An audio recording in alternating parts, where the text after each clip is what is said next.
તો પવિત્ર રમઝાનના 27મા રોજે હવે કોમી એકતાનો અનોખો સંદેશ આપ્યો છે। તો સાવલીના ગોઠડા ગામના હિન્દુ પરિવારોએ મુસ્લિમ બિરાદરોને રોજા ઇફતારી કરાવી કોમી એકતાનું ઉત્તમ ઉદાહરણ પૂરું પાડ્યું છે। તો મુસ્લિમ ધર્મમાં 5 મુખ્ય પાયા પૈકી નમાઝ સહિત રમજાન માસમાં રોજાનું પણ ખૂબ જ મહત્વ રહેલું છે। આ અનુસાર મુસ્લિમ બિરાદરો, મહિલાઓ અને બાળકો રોજા રાખતા હોય છે, ત્યારે રમજાન માસના અંતિમ તબક્કામાં 27મા રોજાનું પણ મહત્વ હોય છે। અને વડોદરા જિલ્લાના સાવલી પાસેના ગોઠડા ગામે સમગ્ર દેશને કોમી એકતાના ઉદાહરણ સાથે સંદેશ પાઠવ્યો હોય તેવું સામે આવ્યું છે।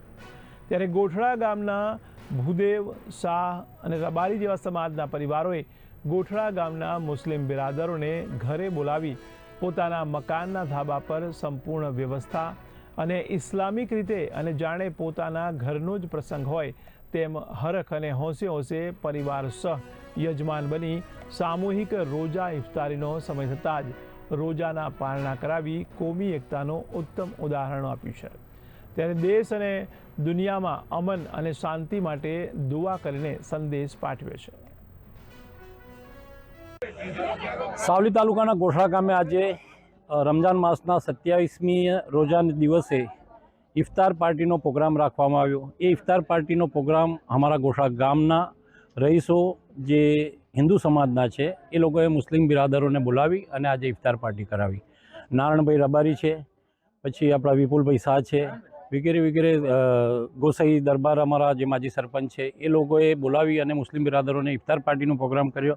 આ ઇફતાર પાર્ટી કરવાના બદલે હું દુઆ કરું છું કે અલ્લાહ તાલા પૂરા દેશમાં અને પૂરા વિશ્વમાં અમન અને શાંતિનું પેગામ આપે અને આવી જ રીતે ભાઈચારો બની રહે।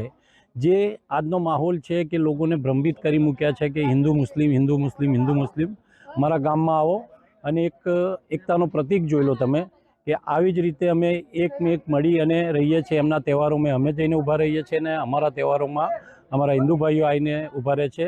તો પછી એકવાર હું દિલથી દુઆ કરું છું કે અલ્લાહ તાલા આખા મારા ગામમાં, તાલુકો, દેશ અને વિશ્વમાં આવી રીતે શાંતિ અમન રાખે અને આગળ એવી રીતે અમે એકમેક મળી અને એક સાથે રહી અને આવા તહેવારો ઉજવતા રહીએ એવી હું આશા વ્યક્ત કરું છું। ધન્યવાદ।